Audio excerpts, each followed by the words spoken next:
People First podcast is a show presented by people with learning disabilities for our friends and community. We talk about issues that are important to us and interview interesting people to find out new information. This is our way to make a difference and have our voices heard.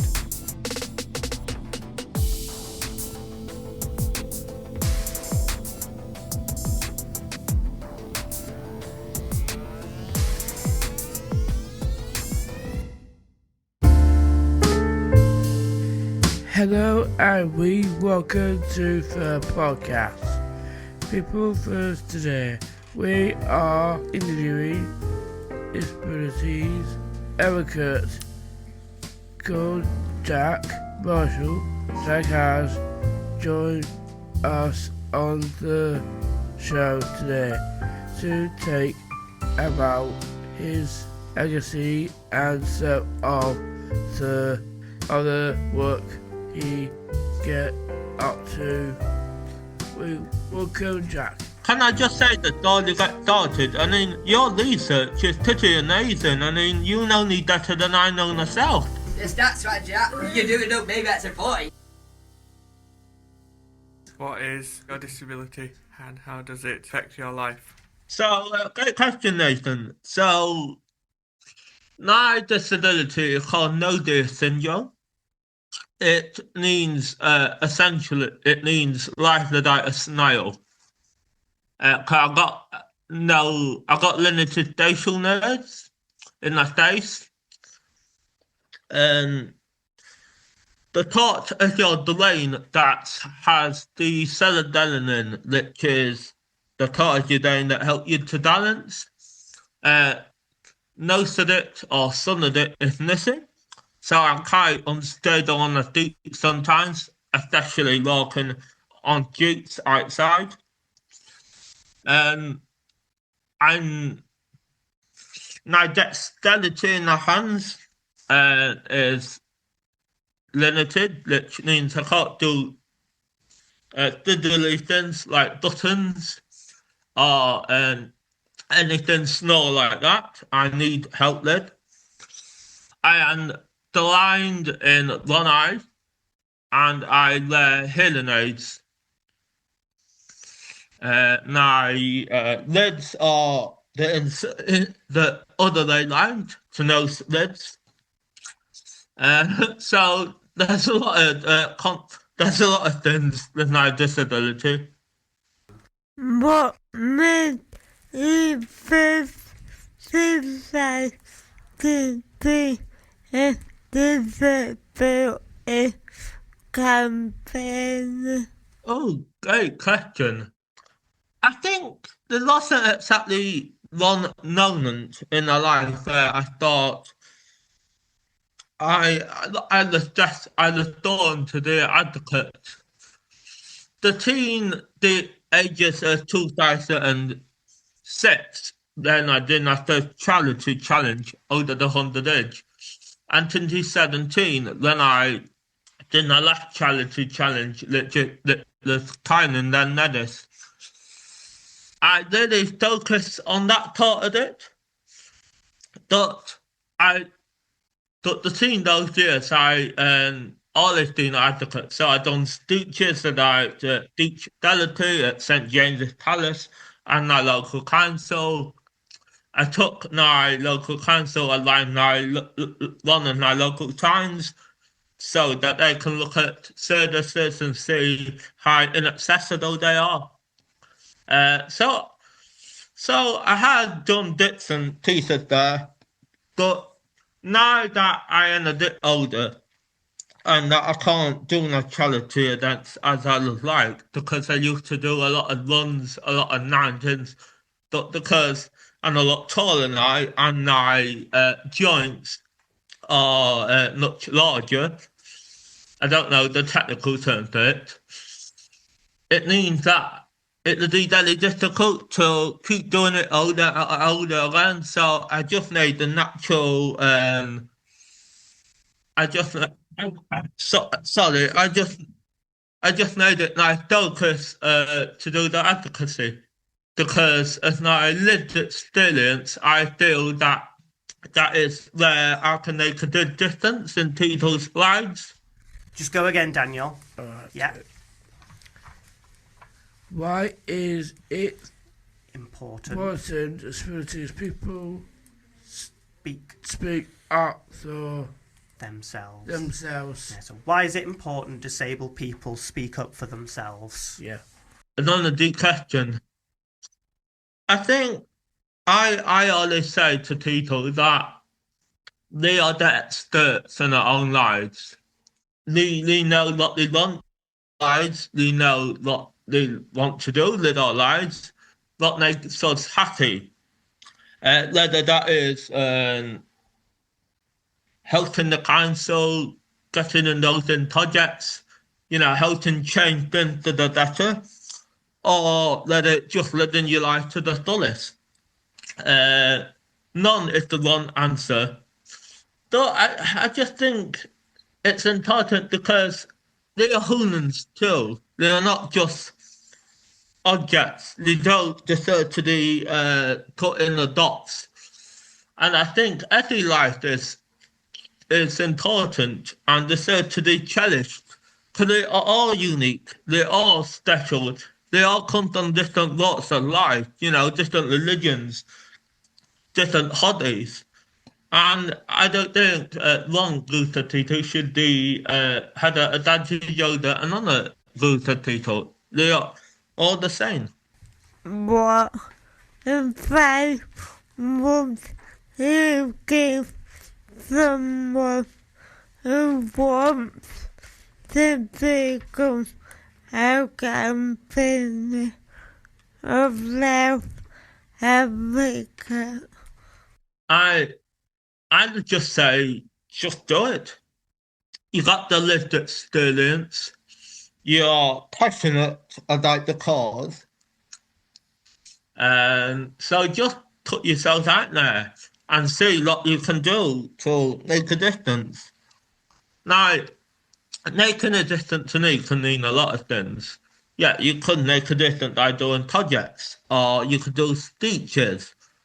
But the way I look at advocacy too is just being present at things, doing, doing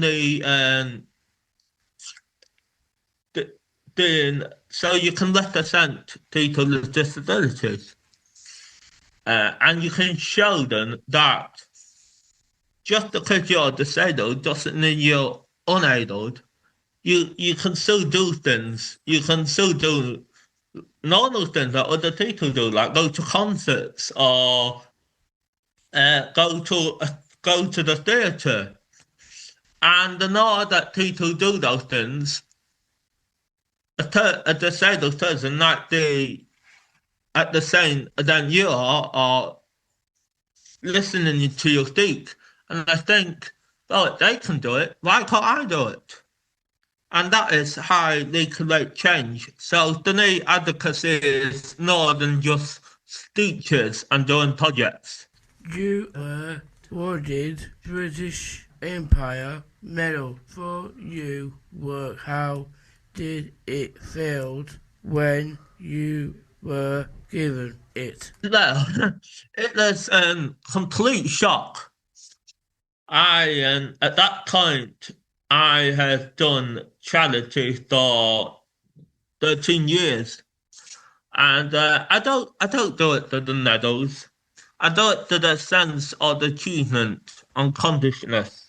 But I also do it to raise awareness that disabled people can do things, that they can live their life, that they are not a burden like some people make us out to do, in the media or in newspapers, and I can remember it clearly. So I saw a letter that posted in my door, and I saw it was a royal stamp, so I knew it was something different. And I opened it, and it was very nice because I remember some FaceTime. I lived in Stoke, the university at the time. And my sister was there in person, and it was just a lovely moment. It was nice to feel that somebody seen me do these great things, for great causes, and it was just nice to be given that unique honour. And also, it was one of the last honours that the Queen gave before she sadly passed away, which makes it even more special. So I love Ned to get that moment. And what that also done it is that my sister and none knew nuns in the dance, and they thought they couldn't tell me because I can't keep a secret for anything. And so it was a bit cheeky then, but I'm glad they did it, and it was a special occasion and a special celebration. I am ever thinking from Father with me. This was the challenge and what the did heal me to overcome the challenge. So it still feels strange to me to have the law degree. And so I wanted to go to university. My sister went to university. I thought it would help with my independence.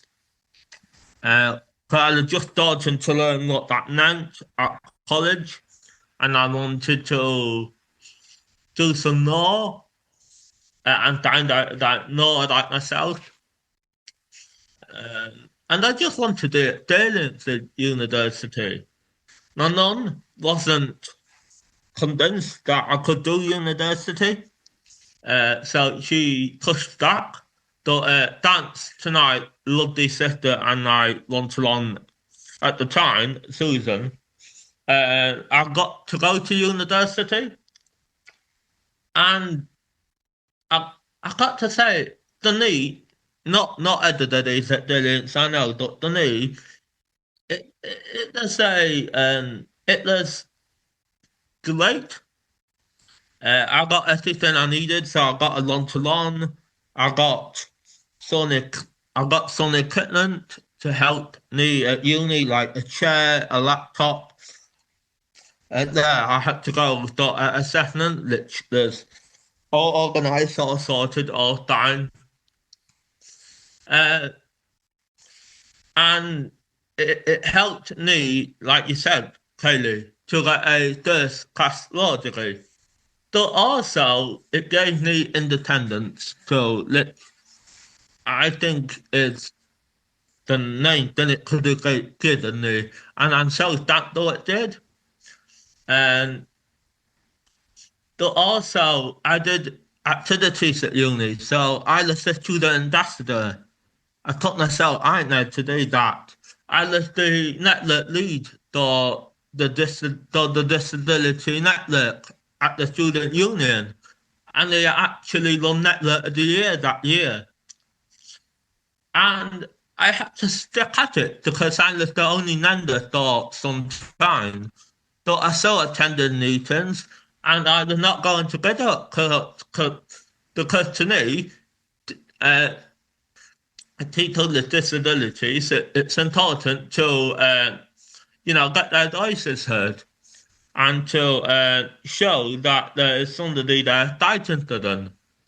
I mean, I can remember I had to fight 6 months to get assigned for a lift, and because the lift was hidden away in the corner, and I was afraid that people with disabilities wouldn't be able to see that.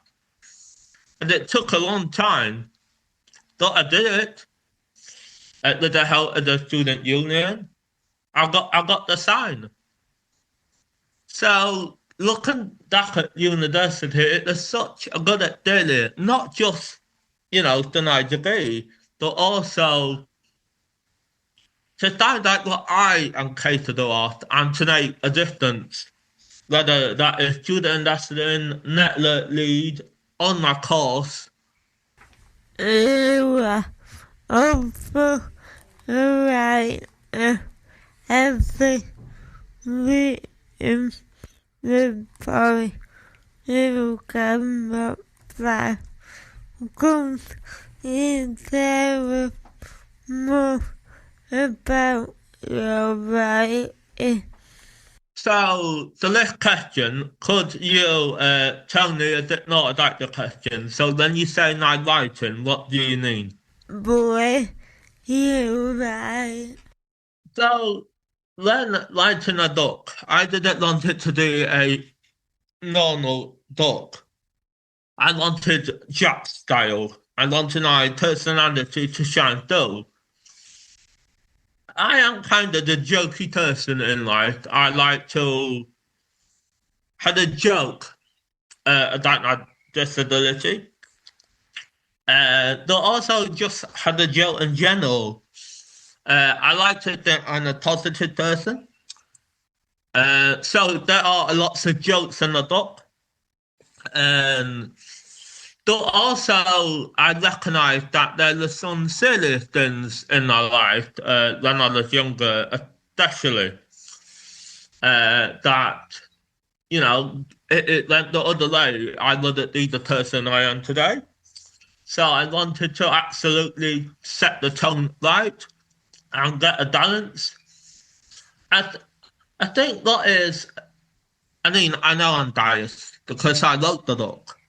But I think what is good is that I don't hold anything back on the dock. I open my life up to the public. You know, anything good, bad, different. And I think some ducks about disability, they're either too negative or too positive. And there's no one answer because it's their experience. But what I wanted to do was write about day-to-day life, and, you know, education, mental health. Because people do go through that. And I wonder about it, why can't I? And to reach their full potential, whatever that may be.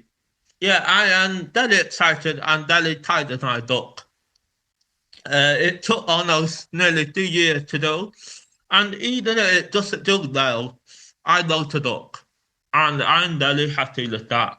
And it changes one family's life, one perception of disability, or makes a child or adult or a family feel less alone than I've done my job. It is never about sales for me at all. It is about raising awareness and instilling people. So the book is The Boy Who Cannot Smile. It's a play on words because I can't smile, but I say that I smiled on the heart. It's about me and with my family, how they are overcome adversity to get me to where I am today. I mean, in my younger years, as you will see in the book, it is really down to my family, my mum in particular, who has advocated for me and thought at the support that I have gotten. That got me into this decision today. And then my sister was also very important too. And it also about telling the truth and being honest about what happened day to day. You know, it's not all fairy tales and it's not all disaster. There's a lot of good bits and a lot of bad bits. And it's just about opening the curtain up and educating people about what really goes on with a disabled person's life. Now, I'd like to point out that every disabled person and their journey, every journey I meant, is different. I know that, so I'm not going to pretend my story is somebody else's story because it's not. But what I want to do from this book is to make people feel less alone and to inspire, like I said. And this is what this book is about. Where can you buy the book? So I have got a pre-order link to the podcast, and you'll get it on the on the 20th or 21st, hopefully. So I will do it that way. What changing to went to see for disabilities people in the future? So today, I think, yeah, you can talk about policies, you can talk about speeches, and absolutely they are important. But there's, I think we need to talk about just treating us as equals, not seeing us as burdens or people that can't do anything, and not pitying us. There are many occasions where people are treating me differently by helping me out than doing things when I don't need it. Now, I am very appreciated of people helping me, don't get me wrong, and I'm not saying that because there's some things I do need help with. So I don't want people not to stop asking, to stop helping. That's not what I'm saying. What I am saying is that instead of just thinking that they can't do anything and they need help, just ask. Just ask us a question.